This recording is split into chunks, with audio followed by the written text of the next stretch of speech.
पटना में सांसद पप्पू यादव की मुश्किलें और बढ़ गई है। सांसद पप्पू यादव को अब 3 मामलों में जमानत लेनी पड़ेगी, जिसे लेकर आज पटना के एमपीएमएलए कोर्ट में सुनवाई होगी। इस दौरान कोर्ट में सबसे पहले बुद्ध कॉलोनी थाने में सरकारी कामकाज में बाधा डालने के मामले में सुनवाई होगी। उसके बाद 2 और मामले में पप्पू यादव को जमानत लेनी पड़ेगी।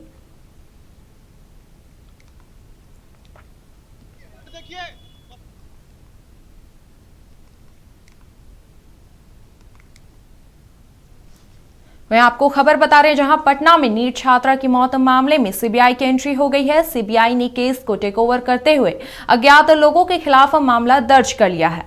वहीं सीबीआई ने मामले में जांच शुरू कर दी है। इस दौरान सीबीआई शंभू गर्ल्स हॉस्टल जा सकती है। बता दें कि मामले में राज्य सरकार ने सीबीआई के अनुशंसा की थी, जिसे केंद्र सरकार के निर्देश पर सीबीआई ने केस को टेक ओवर कर लिया।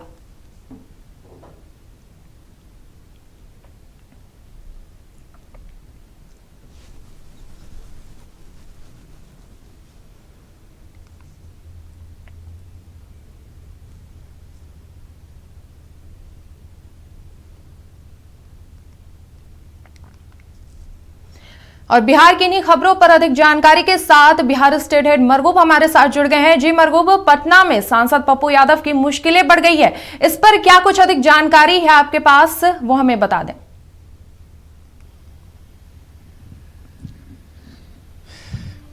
31 साल पुराने केस में पप्पू यादव की गिरफ्तारी होती है।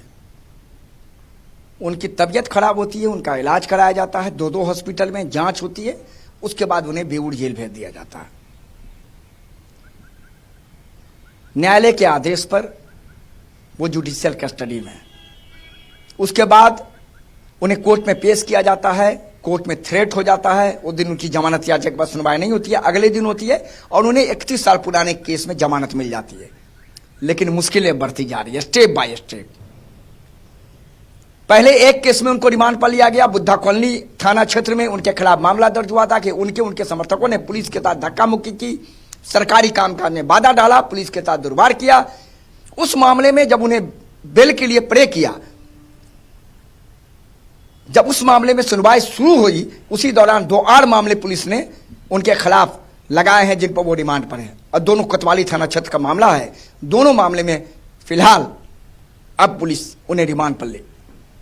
अब 3 मामले में पप्पू यादव को बेल लेना पड़ेगा। अब समझिए, बुद्धा कॉलोनी और कोतवाली के 2 मामले में, या तीनों मामले में जब तक पप्पू यादव को बेल नहीं होगी तब तक पप्पू यादव जेल से बाहर नहीं निकलेंगे। पहले एक मामले में था तो वो निकल जाते, लेकिन अब 3 मामले में जब उनको बेल लेना पड़ेगा वो तभी जेल से बाहर निकल सकते हैं। तो मुश्किलें बढ़ रही हैं और यह भी गारंटी नहीं कि 3 मामलों में बेल लेने के बाद आगे कोई और मामला पुलिस ना लाए। चूंकि आपके खिलाफ जब कई मामले दर्ज होते हैं उसमें कई तरह की डिफेक्टिव होते हैं, आपका बेल टूट जाता है, आपके खिलाफ कई मामलों में वारंट जारी होता है, आपको पता नहीं चलता, वो थाने में रखा रहता है। तो पुलिस उन मामलों को खोज रही है और अब पप्पू यादव की मुश्किलें बढ़ गई हैं। आज उनके जमानत पर सुनवाई है। देखना है कि किन किन मामलों में उनको जमानत मिलती है। अगर 3 मामले में जमानत मिल गई और कोई और मामला पुलिस ने नहीं लाया तब तो वो जेल से बाहर निकलेंगे, अन्यथा अभी पप्पू यादव को जेल में डालना पड़ेगा। शाबाश। जी मरगूब, जब 31 साल वाला मामला हुआ था तब विपक्षी का कहना था कि राजनीतिक साजिश हो रहा है उनके खिलाफ, तो अब तो और उनकी मुश्किलें बढ़ती जा रही है। क्या कुछ लगता है इस पे विपक्ष का क्या कुछ कहना होगा और क्या कुछ राजनीतिक हलचल मचेगी इस पर? देखिए, विपक्ष तो पहले से कह रहा है कि पप्पू यादव को षड्यंत्र के तहत फंसाया गया है।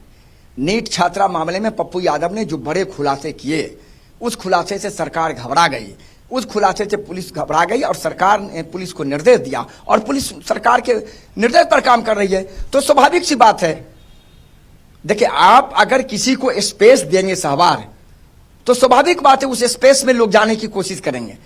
अगर आपके खिलाफ बेल नहीं टूटा रहता, आपके खिलाफ कोई एविडेंस नहीं रहता, तो स्वाभाविक बात है पुलिस कार्रवाई भी नहीं कर पाती। लेकिन चूंकि आपके खिलाफ कई मामले हैं, उन मामलों में पुलिस खोज रही है, निकाल रही है और उन मामलों को कोर्ट में प्रोड्यूस कर रही है, तो स्वाभाविक बात है न्यायालय उन मामलों को देखेगी, या तो आपको जमानत देगी या आपको रिमांड देगी। तो अब स्वाभाविक बात है, विपक्ष तो पहले दिन से कह रहा है कि पप्पू यादव को षड्यंत्र के तहत फंसाया गया है। लेकिन अब मामला चूंकि न्यायालय में है, तो न्यायालय का जो आदेश होगा उस आदेश के तहत पप्पू यादव को या तो राहत मिलेगी या पप्पू यादव अभी जेल में रहेंगे। शहबार। जी मरगूब, इसके साथ ही बिहार से एक और बड़ी खबर है, जहां पटना में नीट छात्रा की मौत मामले में सीबीआई की एंट्री हो चुकी है। तो क्या कुछ लगता है इस मामले में अब क्या कुछ मोड़ देखने को मिल सकता है? इस मामले में मोड़ ही मोड़ है सहवार। कई बार हमारी आपसे बातचीत हुई, आपने भी कई सवाल हमसे पूछे थे, हमने भी आपको बताया था जो टेक्निकल चीजें हैं वो टेक्निकल चीजें। सीबीआई की एंट्री कल 4 बजे से पहले हो गई थी और हमने नक्षत्र ने सबसे पहले उस खबर को कल ब्रेक किया था। एफआईआर अब देखिए सहवार, 2-3 महत्वपूर्ण चीजें हैं। अज्ञात लोगों के खिलाफ एफआईआर हुई है। अज्ञात का मतलब होता है सहवार, सीबीआई किसी से भी पूछताछ कर सकती है। एविडेंस के आधार पर सीबीआई किसी को जेल भेज सकती है। एविडेंस के आधार पे एक पॉक्सो एक्ट नहीं लगाया गया। अभी सीबीआई आगे अपना जांच पड़ताल करेगी तो उसमें पॉक्सो एक्ट लगाएगी। अब सीबीआई की एंट्री का सीधा मतलब है कि सीबीआई सबसे पहले 2 स्थानों पर जा सकती है। एक चित्रगुप्त नगर थाना, जहां सबसे पहले मामला दर्ज हुआ था, और दूसरा शंभू गर्ल्स हॉस्टल। और संभावना है कि सीबीआई की आज से दबिश भी शुरू हो जाएगी। सीबीआई की आज से जांच शुरू हो जाएगी। सीबीआई इन दोनों स्थानों पर जाकर के जांच पड़ताल शुरू कर देगी। सीबीआई के काम करने का तरीका बहुत दूसरा तरीका। बिहार पुलिस की तरह वो काम नहीं करती है, वो यूपी पुलिस की तरह काम नहीं करती है, वो अन्य राज्यों की पुलिस की तरह काम नहीं करती है। वो अपने तकनीकी तौर पर काम करती है, एक से एक चीज को जोड़ती है।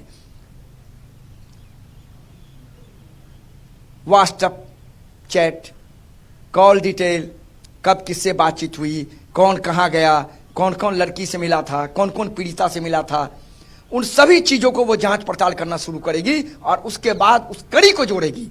और तब कड़ी जोड़ेगी और एविडेंस के आधार पर सीबीआई जांच पड़ताल करती है, गिरफ्तारी करती है। तो इंतजार कीजिए, आज से सीबीआई की एंट्री हो गई है।